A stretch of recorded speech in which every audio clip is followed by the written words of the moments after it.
Dinas Komunikasi Informatika dan Persandian Aceh menerima audiensi dari pengurus Serikat Media Siber Indonesia atau SMSI Aceh.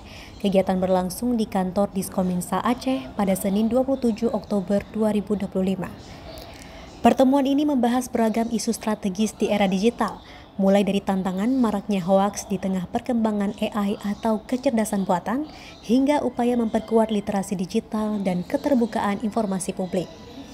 Kepala Diskominsa Aceh Ediandra menegaskan pentingnya kolaborasi antara pemerintah dan media dalam mewujudkan transparansi informasi hingga ke tingkat gampong. Menurutnya, pemanfaatan website gampong menjadi salah satu langkah penting agar komunikasi publik di desa semakin terbuka dan efektif. Sementara itu, Ketua SMSI Aceh Alim NL menyambut baik kolaborasi tersebut. Ia menyatakan SMSI siap berperan aktif dalam memperkuat literasi digital serta mendukung pemerintah memperluas keterbukaan informasi publik di seluruh Aceh. Pada kesempatan tersebut turut dihadiri Sekretaris Dinas Fauza Morisan dan Kepala Bidang Pengelolaan Komunikasi Publik Al-Fadrian. Dari SMSI Aceh hadir pula Sekretaris Muhajir Juli, Bendahara Sulaiman serta sejumlah pengurus lainnya. Kita berharap keberadaan SMSI ini dapat menunjang, dapat mensupport, dapat juga berkolaborasi dengan kita dalam membantu tugas-tugas Kominsa.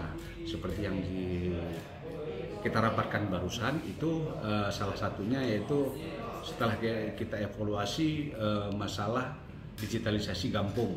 Nah, ini juga yang sudah disampaikan dalam forum tadi, ada 6.500 Gampong yang sudah mempunyai jaringan dan mempunyai web di Gampong masing-masing. Ternyata banyak Gampong yang tidak beroperasional, tidak memanfaatkan web tersebut.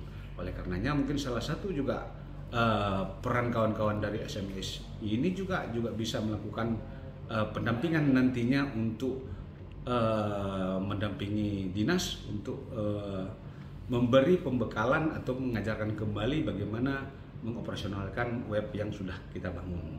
Mungkin itu langkah-langkah salah satu di antara yang lainnya. Dari Banda Aceh, Cut Naufa melaporkan untuk Waspada Aceh.